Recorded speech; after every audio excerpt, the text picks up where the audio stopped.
On today's episode of the CLS Experience, we have a very exclusive treat. He's a life coach, motivational speaker, and executive consultant who's best known for his work with seven-time Super Bowl champion quarterback Tom Brady, Heisman Trophy winner and Super Bowl MVP Desmond Howard, and 23-time Olympic gold medalist Michael Phelps, just to name a few. With almost 4 decades of unparalleled expertise, his impact transcends the world of sports and mindset. His philosophy is rooted in the belief that true success is a blend of talent, character, resilience, and an unwavering commitment to excellence. Today, we're going to dive deep into the mind of the man who has been the silent force behind some of the greatest success stories in sports and beyond. He's just a juggernaut in all facets of life and a terrific human being. Please welcome the insightful, transformative, legendary, handsome, and abundant, dynamic Greg Harden. How you doing, Greg? Well, I'm doing a lot better now. I just want to meet myself. Oh, Man, feeling good, huh? that was a great introduction. Truly What? appreciate To it. get someone like you even more elevated. Wow, I must have done a good job at that. So I'm going to go ahead and receive that. As I always like to say, it's your story. You wrote it. I just said it. My man, but you're a great storyteller, and that's really a major piece to the puzzle in terms of getting people to believe in themselves and go to the next level. Beautifully said. Yeah, I love this so much. And there's so many places we can take this conversation. For our listeners, we're about 6 million now. My best suggestion is to play catch up, do a deep dive, grab Greg's book, check out all his content, play catch up. What I think is most valuable today is we just have an unbelievable conversation. Before we dive in, we're going to get a little weird. You ready for me? I'm ready. What is your superpower, Greg? My superpower is the gift of discernment. For some odd reason, God gave me an opportunity to be able to see people in a matter of moments. They tell you who they are. And if you pay attention, you get a clue. And if you get that clue and you can talk to them and they know that you see them, the conversation is very different. Yeah, I love that. Discernment. There might be some people listening right now that said, I've heard that word before. What does that mean? How would you define that? Well, the ability to really determine and to capture what you're really seeing beyond the surface. So seeing people beyond the surface, I mean, you do know every day we're putting on these performances, and sometimes you can actually be authentic, and somebody will pay attention and say, "Hey, you're absolutely authentic. You really are that. You really are that guy." And so, but people also will put on acts and pretend, and sometimes you can see that and you can see past that. And you can sometimes see somebody who is a colossal a-hole who in truth, you can see their heart. And you know that that hurt people hurt people. So the ability to see that has really been a blessing for me because there are people who I absolutely would not do a lot to work with. I would bend over backward not to work with them. And when you talk to them, you end up finding out they're real people. Yeah, beautifully said. Yeah, that's very relatable to me. This is going to be so much fun. So many places we could take this. We'll just dive right in. One of the things that you often talk about in the new book and a lot of your content is to give 100% to 100% of the things that you do. To me, that sounds kind of obvious, but I imagine it's a lot deeper than most people might think. Illustrate what you mean by that exactly. Well, I really like that question because that is one of the cornerstones. We're talking about being deliberate and intentional, a concept that you understand better than most. To be deliberate and intentional at practicing, training, and rehearsing, giving 100%, 100% of the time at everything you do. So we're not just talking about give 100%, 100% of the time. You have to practice, train, and rehearse until it becomes second nature. Instead of it being something that I'm trying to do, it's who I am. It's my mindset. It's my default mode. So what we're talking about is training somebody to understand that if I can give for example, I've got a great example. Craig Siegel became a marathon runner. Craig Siegel hated running. Craig Siegel gave 100% as something he didn't even like. He changed, and it required him to have more mental discipline than he's ever had. It challenged him to be self-disciplined and motivate and self-motivated, and to push himself at times when his mind and his body were talking about, what are we doing? Why are we doing this? This is stupid. But he had already committed to giving 100%, even at the stuff he didn't even like, because we was on a mission. And the mission wasn't the marathon. The mission was self-transformation. So when we're committed and training ourselves to give 100%, 100% of the time, the trick is that realistic? Well, no, I can't give 100%, 100% of the time. But if it's my default mode, Craig, my worst day will be better than the average man's best day. Bam! Fine. That's honestly one of the coolest and most beautiful things I've heard. Obviously, I'm a little biased because you used me as the analogy, but you just helped me articulate such a beautiful breakthrough, and that is this. And when I started running, I found running when I was in the dark season. A bunch of things happened at once a few years back when I was on Wall Street. I just got out of a toxic relationship. My best friend, my dad, had just gotten diagnosed with cancer, still battling. And even though I was making money and I had my own business, wasn't exactly putting a dent in the universe. And I was even drinking a little more than I'd like to admit. But then I stumbled upon running, and it wasn't really about the 26.2 miles or the finish line. It was about the transformation, and the marathon provided the vessel. You nailed it. And that was a breakthrough for me just this second. So thank you for articulating that. It was a vehicle that you used to I mean, there's no clearer statement that, okay, oh, you ready for this? And this is like, we're supposed to be doing this like 30 minutes from now, but you open the door. Yes. You have been amazed at the types of creatures that are on this planet. I mean, you've seen some amazing creatures in the jungles and on National Geographics but a cow is going to be a cow every day. A dog going to be a lion is going to be a lion. The only creature that can decide, I'm not going to be the same today as I was yesterday, is a human being. The only creature that was designed to be able to decide, I'm going to change. I'm going to transform myself. I'm not going to be the same. I don't like how I'm operating or how I feel, and I can decide. And if I can't do it by myself, I can get help and I can shift. But you decided to change.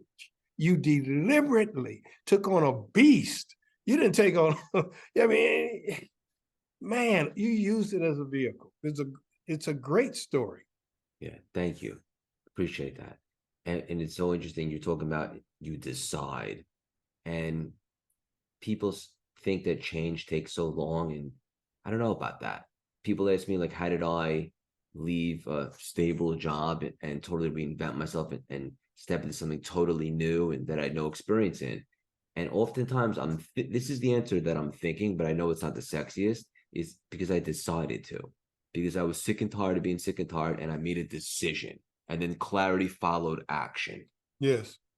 See, it's crucial that people understand that, yes, it took time for the transformation to take on and to be productive and even lucrative, but you had to make a decision. And making a decision that, let's go all the way to self-love and self-acceptance. You have to decide, because we know people who had who were doing even better than you in the role that you were in before, when you're in your early 30s, boom, boom, boom, who have made unbelievable wealth that on paper you can't get any better.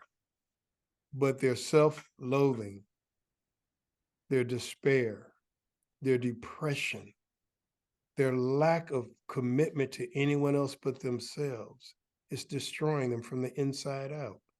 So we know people who had the sexiest, most dynamic role in life kill themselves. I mean, what's going on? If I'm not happy in the skin I'm in, it doesn't matter how much money I make. It doesn't matter how powerful I am. It doesn't matter that I can pick up the phone and change the world. I have to understand that when we're talking about 100%, 100% of the time, people think we're talking about how to make money. Well, we can teach you how to make money. But if I'm talking about at everything, that means if I'm going to love my children, ain't nobody gonna do it better. If I'm gonna relax and kick back and chill, who's gonna be doing it all the way to the nth degree?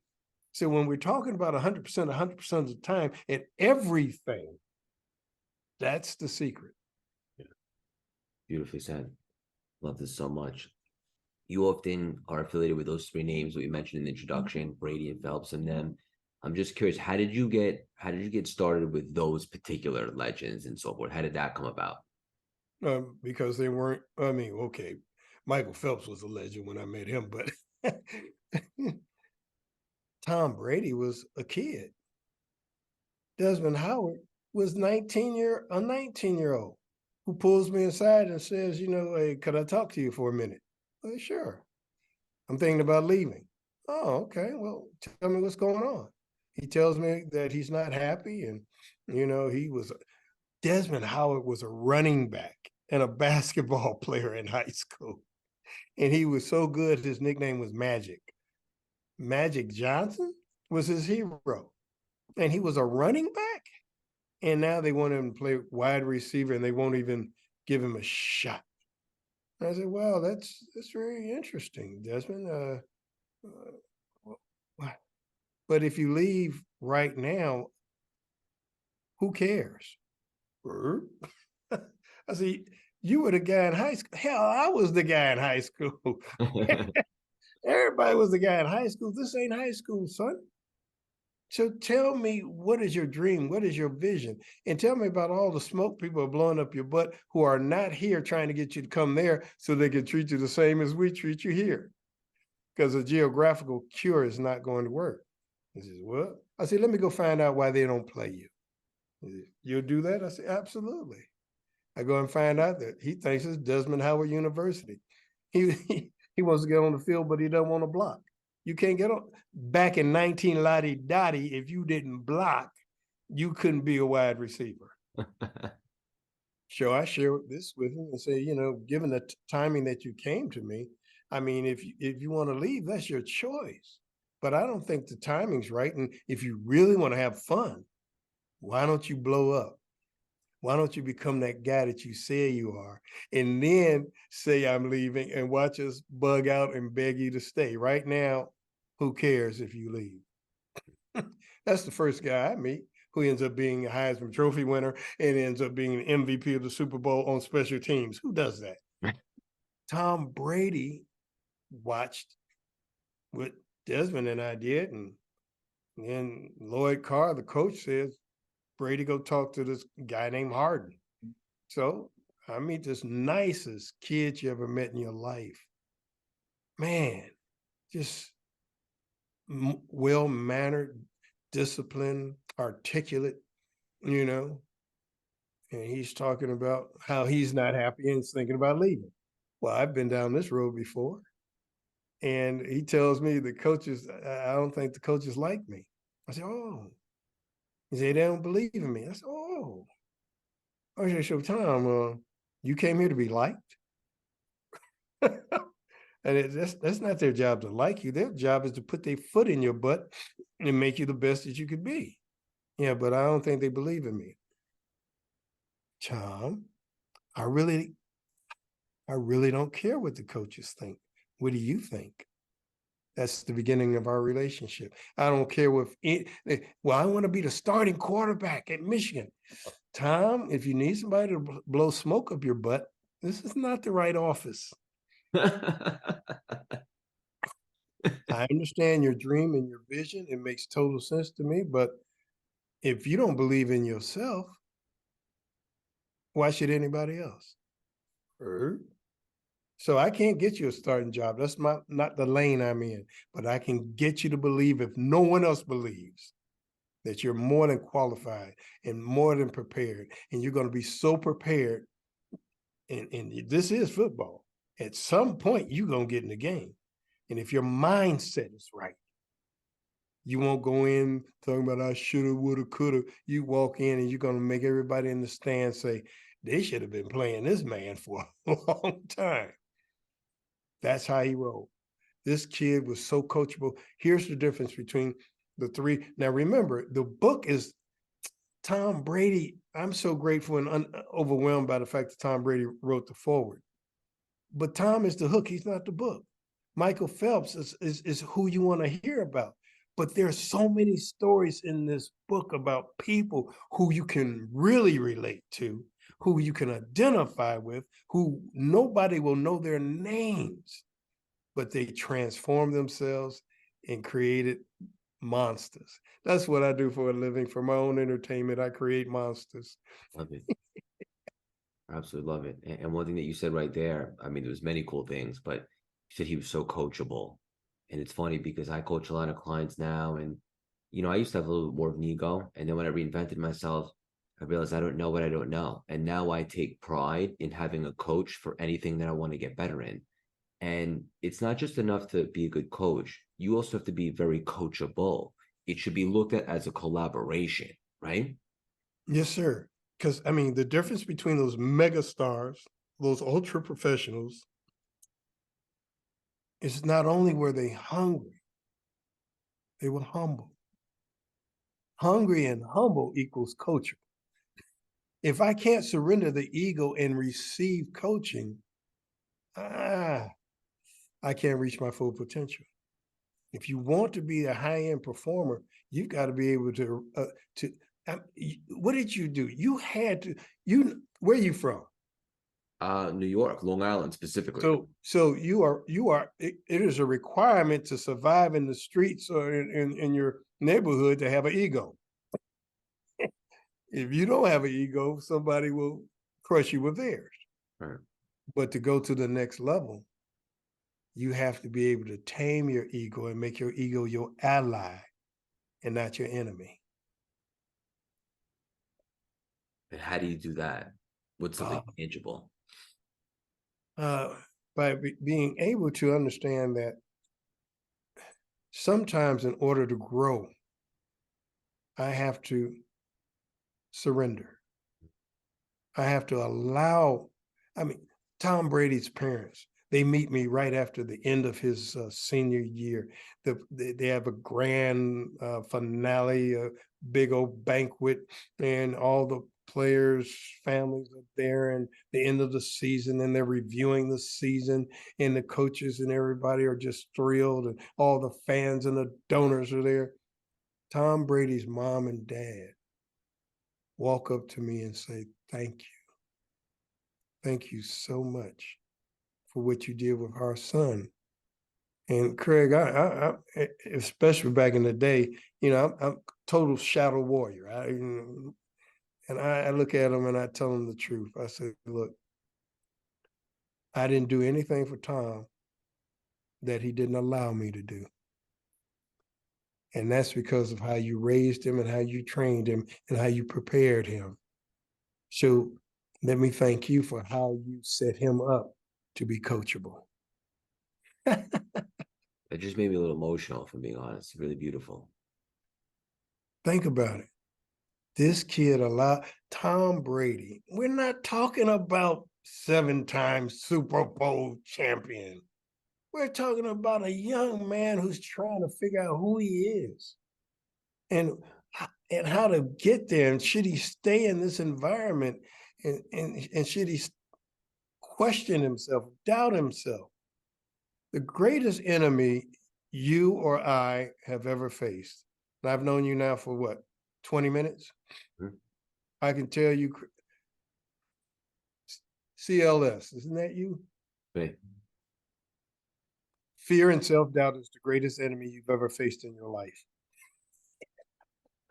And you've had some things you had to face, Mm-hmm. but fear and self-doubt, the enemy within, Oh, if the enemy within knows your business, it knows your secrets, it knows your insecurities, your self-doubt. And so to be able to take on fear and self-doubt, that's what we teach. I can't teach Tom Brady how to throw a ball. I'm gonna teach Michael Phelps. I think you should enter the water with your hand at a 45-degree angle. And when you turn it, I need to no. All I can tell anybody that'll listen to me is stop being afraid of being afraid. And instead of telling people to just be fearless, which is nice and popular and it sounds good and it works for some people. But in the real world, I'm trying to get young people, old people, grown folks, millionaires, anybody that'll listen to understand that fear is part of life. It's part of our story. It's part of being a humanoid. It's in our DNA. And what we discover is that if we can normalize the concept of fear as part of life, all of a sudden you can stop being afraid of being afraid. You can anticipate that anxiety is going to show up. Some of the greatest moments of your life, some of the grandest adventures you've ever been on, some of the most fun you've ever had, you were about to crap your pants before you. Am I right or wrong? 100%. On the other side Right. of that, of those feelings is where all the expansion and growth happens. Yes, sir. Because what we do is begin to see there's a thin line. Just think physiologically speaking about anxiety and excitement. Heavy breathing, sweating, anticipation. Anxiety should be turned into excitement. And we turn fear into fire and passion. That's what we teach. That's what the book talks about. That's what I'll talk to anyone about, to anticipate anxiety. Fear and self-doubt is predictable, therefore manageable. Being sane in an insane world. The world is filled of, there's yin and yang, brother. There's chaos and order. There's positive, negative. Your mission is to stay positive in a negative world. You know, we're not beating the world up saying that it's negative. That's just part of the world. We're not. I can't be overwhelmed because there's evil in the world. It just is what it is. But the ability to be prepared, to anticipate chaos, to anticipate discomfort, to be courageous. So you understand the word courage doesn't exist unless we're talking about overcoming, facing fear. Courage is not the absence of fear, it's facing fear, period.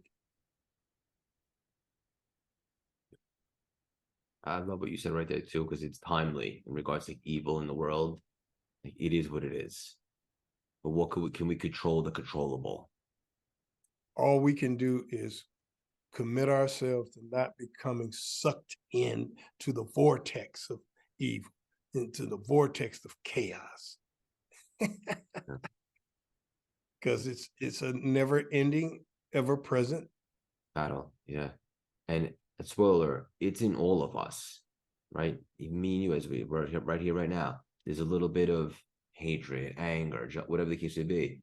But when we become aware of it and we know that we're in a battle and there's an opponent, we have an opportunity to correct and overcome it at all times. Would you agree? again, to be deliberate and intentional on choosing the good, Yeah. to choose the positive in the midst of madness. Because hurt people hurt people. Yeah, we do. And so we've been hurt and we've hurt people, but we have chosen to not be that guy anymore. So choosing to transform yourself, choosing to stay sane in an insane world, it's got to be thought through and not, excuse me, not something that we hope for, something we plan on. How did you get involved with this type of work? Like, was there something growing up? Like, when did you become so obsessed? And I mean that in the utmost respect as a compliment, with high like peak performance and getting better and rising above and being able to remove limiting beliefs and overcome doubt and fear. Like, why were you so passionate about that you made it your life's work? Well, God has a sense of humor, and I was a nitwit. See, I'm 100 years old and I can still work with 17, 18, 19-year-olds. Why is that? Unlike my peers, I can't forget how stupid I was, how arrogant, how my ego and how my anger was dominant. But everything that happened to you and I shaped us in such a way that this became our lives. So all the stuff that I went through, all the pain, all the discomfort, all the bad decisions set me up to be this guy. I was clear about what I was going to do, and that was going to be in radio, television, and film. I was going to be Spike Lee before Spike Lee and Denzel before Denzel. I knew exactly what I was going to do. And God said, that's a nice plan. Now come over here. And he gave me a mentor, Dr. Howard Brapson. Dr. Howard Brapson believed in me before I believed in myself. And he was the only guy that I respected enough to allow my ego to surrender and listen to him. And the first thing I saw on his wall when I walked into his office one day was, you can give a man a fish, feed him for a day, or you can teach a man to fish and feed him for the rest of his life. And I don't know why that one little saying just made me trust this guy.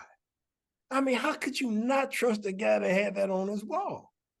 Because he was all about teaching me how to be more than a character, because I was a character. And I was dangerous because I was charismatic. Charismatic leaders are the most dangerous people on the planet. I won't name names, but you can imagine for yourself. And so I decided for some odd reason that helping people, and I still didn't buy into it.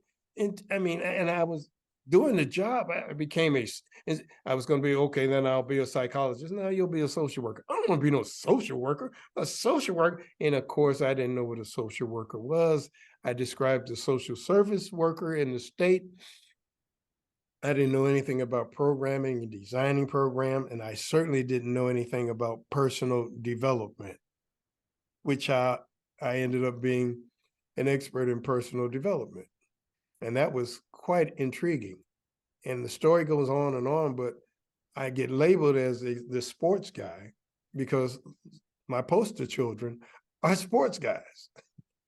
But it started working in the College of Engineering. It started working with the medical school. It started working with managers and supervisors all over the United States, helping them deal with and manage the troubled employee.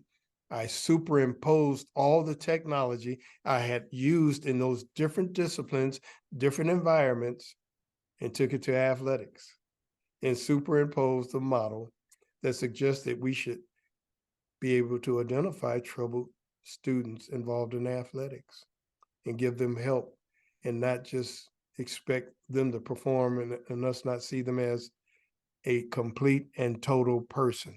I was pushing that agenda in the 90s. It's getting popular now. In fact, we even see them as being human beings who can have mental health issues. Fascinating. Yeah, it's unbelievable. You mentioned the mentor there. And I know that's something big that you talk about is the importance, significance of having mentors. It's something that I had to associate pleasure to because I used to have this ego that, oh, I could do it all myself. I'll figure it out. The reality is we don't have time for that. And I think if people listening right now want to make the biggest impact possible, the best way to do that is to hop in a time machine. And the way to hop in a time machine is to surround yourself with mentors or coaches or people that might be a little bit further ahead that can help you and give you perspective, right? It's crucial that you invite people into your life and let them be in a role of being someone that can see you. But let's take it even further. There should be people in your life that don't even know they're mentors. who you're studying, who you are emulating, who you're looking at their positive characteristics and identifying even their negative characteristics and building the thing that you love about them, those things you embellish and add to your life.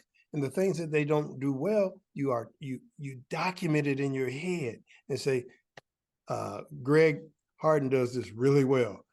He doesn't do this too well. I'm gonna look at what he does well, and I'm going to eliminate the things that I don't like that he does.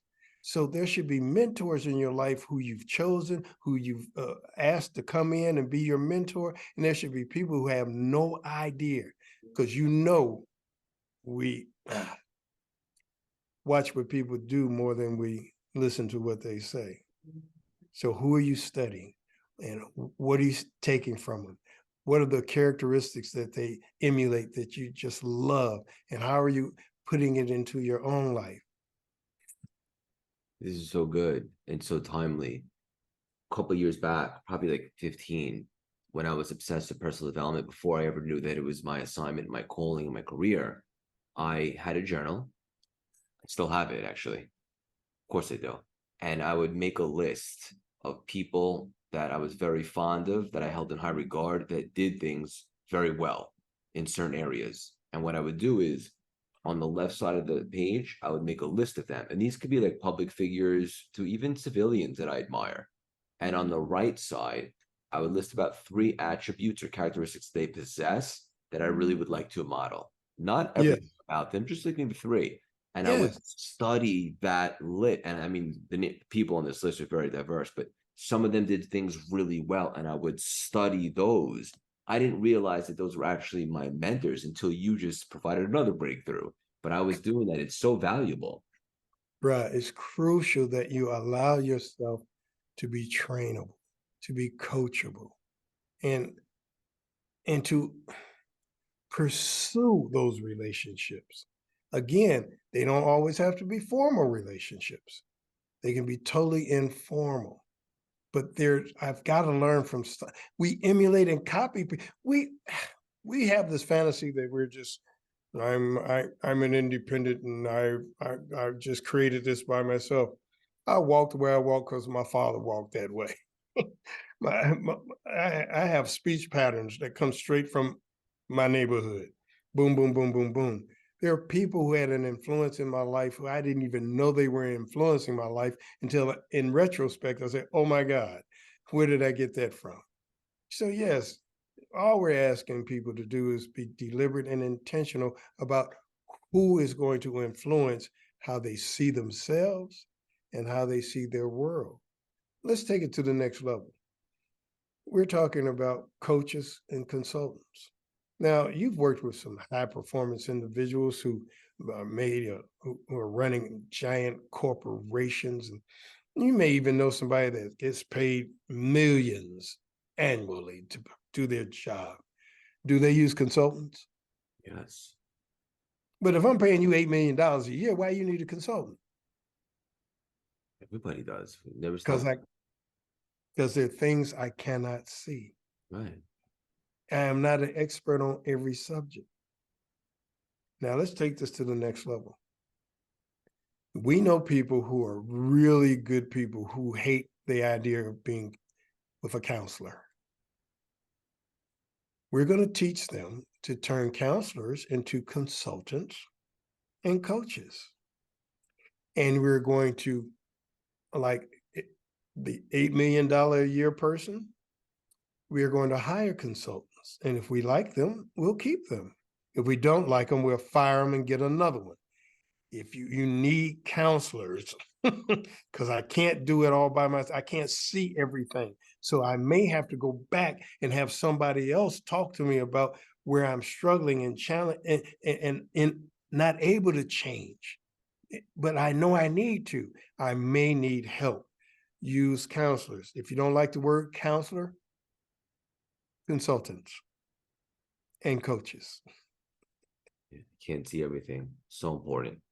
It's a game changer if we allow ourselves to be coached, to have a consultant, to have a counselor.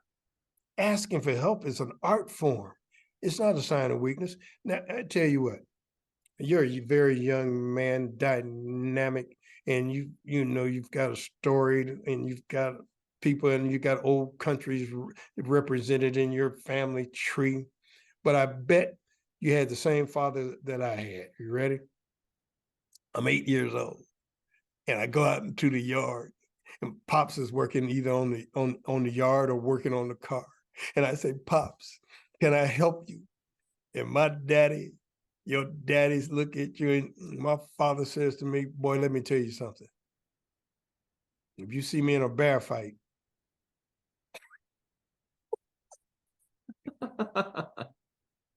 if you see me in a bear fight, don't help me, help the bear. Bruh, I don't know what he's talking about. That's the craziest thing I've ever heard. By the time I'm 10, 11, 12, 13, 14, I understand exactly what he said. A man don't need no help. I had to change and deprogram how I was raised and how I was trained by my family. My father loved me. Yeah, his ability to show it was suspect, but that's how he was raised. But you've got to look at how you were socialized, how you were programmed, and keep the stuff that makes sense. But you will have to revisit some things that you were taught that at this point is ineffective. Not asking for help, I had to give that up for Lent. Right, I had to let go of that bad boy because it will drain you to walk around thinking you can't ask anybody for any help. I'm a professional helper and I hate asking for help. Duh. I like that you said the paradigm had to be changed, right? And I talk about this in my book to uninstall and then reinstall a new belief, associate pleasure with getting support and asking for help, and associating pain with trying to do things by yourself. Or repeating the same thing over and over, getting the same results and not knowing that you tripping, dipping, and slipping. That's right. Yeah, it's unbelievable. My man, uninstall. Then reinstall. Well said. Thank Well you. said. Thank you. You've got to find what we have to do is find different ways to simplify a complex notion. Because, Mhm. oh, well, Greg, you make it sound so easy. No, I make it sound simple. Yeah. Simple and easy are two different constructs. That's what we teach people, Craig. That's what you teach. You teach people and you simplify formula for them. You got to uninstall some of the programming, some of the beliefs that you were raised with. Bruh, there's some suspect ideas I have in my head that I got honestly, but if I keep them, that's on me. Unbelievable. Well, I wanted to ask you this selfishly. This was a big pivotal moment for me when I reinvented myself is I began to forgive myself that I wasn't where I'd hoped I'd been at the time. Doesn't mean that I approved everything that I did, but I accepted it. And then from there, I was like liberated, and I can now worry about what to do next, what inspired action. And often in your book and a lot of the stuff that you talk about is the importance of letting go of the past. Why is that so critical? Look, in the book, we give people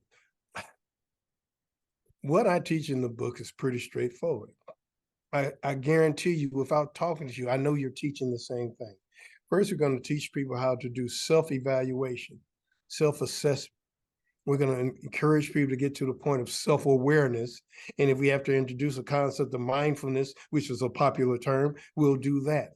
But what we're doing is trying to get people to a spot where they can learn what's working and what's not working in their lives. So one of the things we have in the book is also talking about the devil on your left shoulder and the angel on your right shoulder. And when we talk about that, we end up introducing the idea of identifying and eliminating self-defeating attitudes and behaviors, the ways that I think or the ways that I might act that could sabotage my success story. Okay. Not letting go of yesterday's baggage can sabotage your ability to move on. your ability to have relationships that are sustainable. You're dragging that old baggage from yesterday's relationship.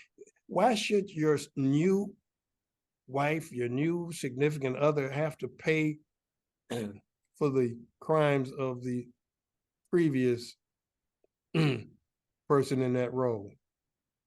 I mean, letting go of yesterday's baggage, the hurt, the pain, the anguish. You'll have people in your life.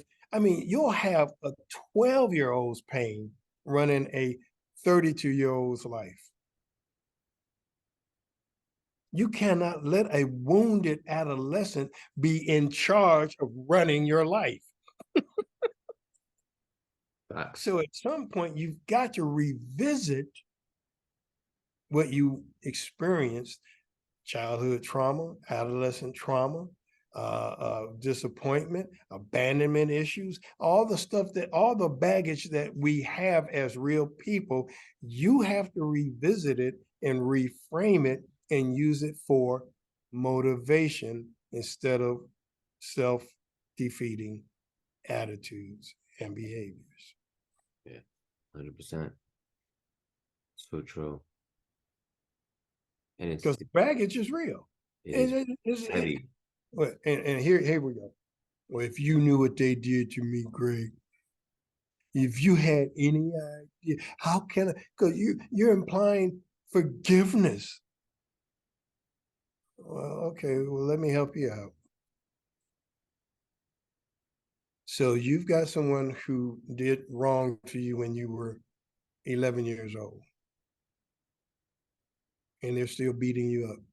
You 42 years old, and they still in your head and in your heart, destroying how you feel about yourself. If we're talking about the mission being self-love and self-acceptance, I've got to let go of a whole lot of anger and frustration that interferes with my relationships that I'm trying to develop now. The relationship I have with my own children, the relationship I have with my significant other is being tainted by the experience of a fool who was abusive, mean, whatever they were. Okay, let's take it to the next level. I'm not asking you to forgive or let go of yesterday's baggage for their sake. This is for your sake. It's a selfish act that you better embrace and grab, because they still they still who they are, controlling the controllables. Oh, I can't control what happened to the 11-year-old Greg, but how I respond even today is up to me. How I treat other people is my decision. How I allow the past, P-A-S-T, previous action somewhere in time, how that affects me is up to me now. I'm not going to let you have power over how I feel about myself. Some of the self-loathing that we've seen in people comes from pain from yesterday. I shouldn't have let that happen. You were 8. Hello. So my quest to be happy in the skin I'm in requires me to understand what baggage am I dragging around into every new relationship. What baggage am I dragging around to that sets up fear and self-doubt? Why is the imposter syndrome a real syndrome? Why don't I believe in myself and trust myself? Because of the past. Let it go. It's simple, but it's not easy. If it was easy, everybody would do it. That's right. I say that often too. Like when you break down what needs to be done and you cultivate a plan, it's very simple, but it's not easy because that requires you being consistent, committed, overcoming doubt, showing up, right? Repeatedly, over and over and over again, because you believe in yourself so much. And if you don't, you want to so badly that you're willing to take on beast and slay dragons. And it may be look, the greatest competition in your life. You figured this out running marathons. The greatest competition in your life is between the ears. Self-mastery is the mission. That's what you're trying to do. That's why you use a marathon as a vehicle for self-mastery. And until you start talking about the word self-mastery, you don't understand where we're trying to take you. We're talking about mastering your own mind. We're talking about defining yourself. We're talking about teaching you to not allow anyone else to decide how you feel about you. Self-mastery. It's interesting because I asked you your superpower. People ask me often, and one that comes to mind, and I know you'll be able to relate to this, is consistency. I'm just willing to do what others won't do, I guess. And it's just showing up, being committed, not just interested, that usually leads to all the great things. And the irony is being consistent is a superpower that's accessible to everybody, but most people aren't willing to be consistent. And that actually boggles my mind. Why do you think that is? Well, because they don't understand that let's use a sports analogy. Sports. The single most important word in sports is, people say winning, people say team, they say everything. They say being in shape. They say all kinds of wonderful things. I don't know if you can read this. The most important word in sports, consistency. Single most important word in life. Look, now I'm gonna trust you and your audience, and I'm going to be transparent. If you're an a-hole, and please be an a-hole every day. Don't confuse me. Don't fluctuate on me. Don't be a moody booty. If you're going to be consistent, I can trust you. If you want to trust yourself, be consistent. If you want your life to work, be consistently invested in yourself. The secret that's not a secret, Craig, is self-love and self-acceptance. We know people who are the best friend you could possibly have to everybody they encounter, except to themselves. The care, compassion, and concern they have for everybody else is legendary. But how they treat themselves, totally inconsistent. And consistency beats skill, right? I mean, bruh, I don't care what anybody says. Tom Brady can't out jump you. He can't outrun you. He can't out lift you. But you can't catch him. And you can't beat him, because you can measure his 40-yard dash. You can measure how many times he can lift 225 pounds. You can measure how high he can jump, but you can't measure this, and you can't measure this. Love it. We'll land the plane with this. I saw you talking about this, and it was in the book, and I'm just genuinely curious. I thought it was really cool. Is that you're talking about the real way to relax and why only the best of the best truly know how to turn it off. Maybe this is something that I could use right now. Tell us what you mean by that one. Well, are we talking about breathing and not underestimating the power of controlling your own breathing and controlling your own mind? Because let me make it real simple. Breathing is underrated. In order to control your breathing, you have to control your mind. In order to control your mind, you have to control your thoughts.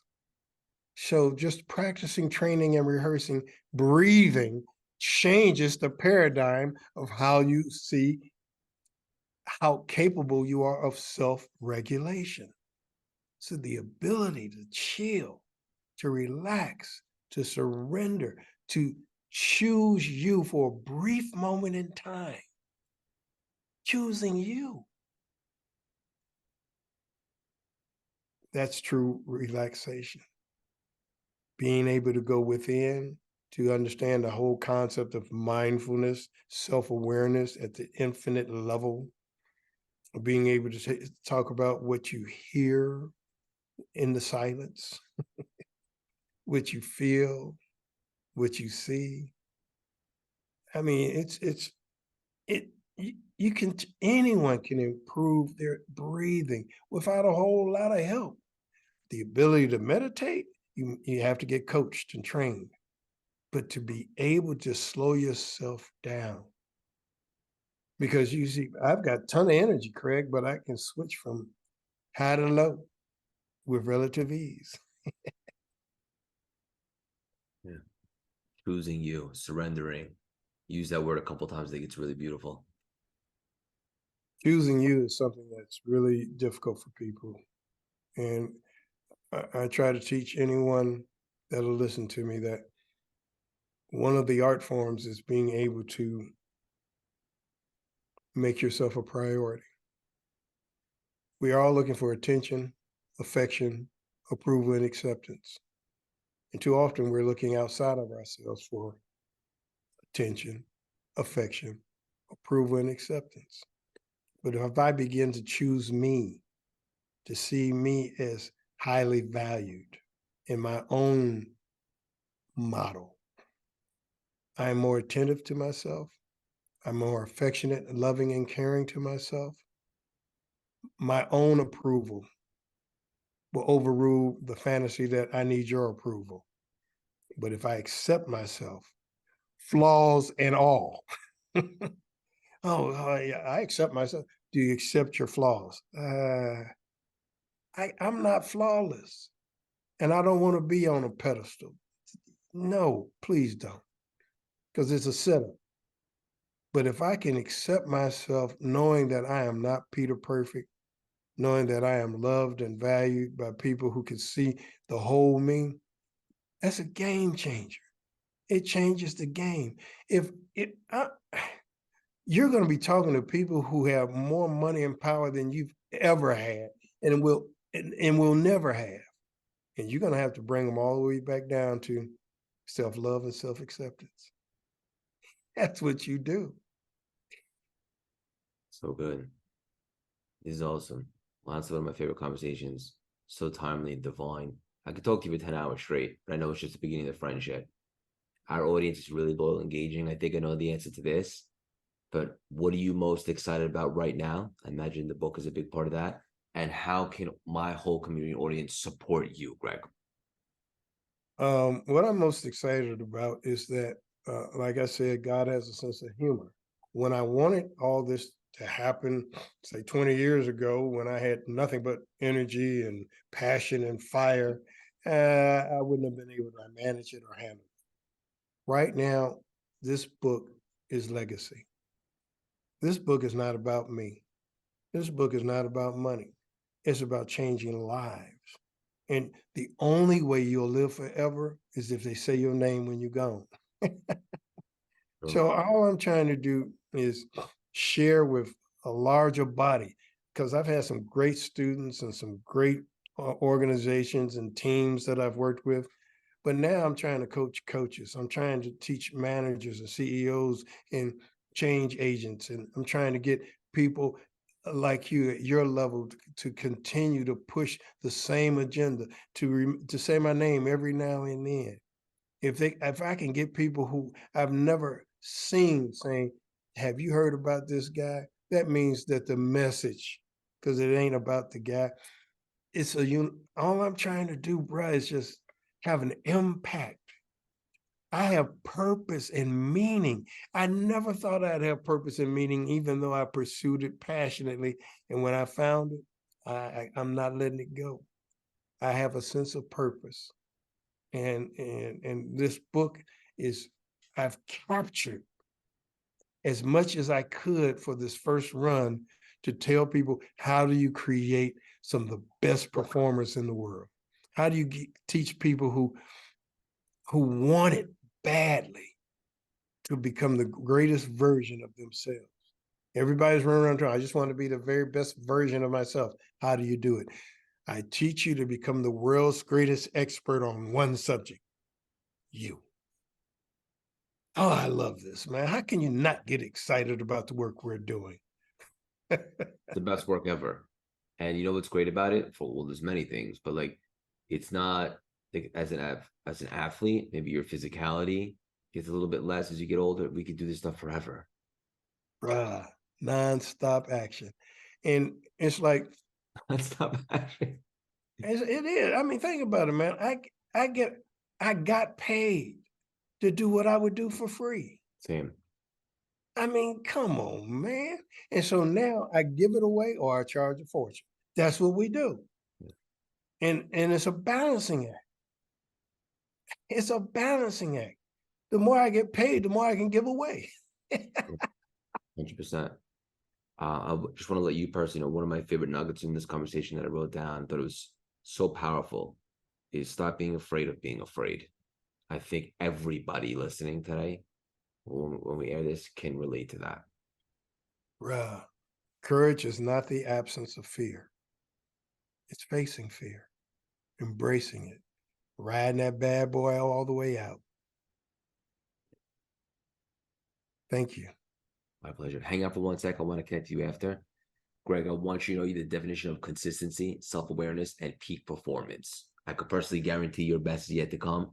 Keep on spreading your wings and leaving your mark on this world. So much love and respect for you. Thank you so much for stopping by and dropping these priceless, juicy nuggets today. Thank you for this opportunity. I told you I was trying not to explode, anticipating talking to you because I knew that if I had no one else to talk to, if I had an audience of one, I knew this one person would understand everything that we're talking about, and that's you. I could talk to you all day. That was terrific.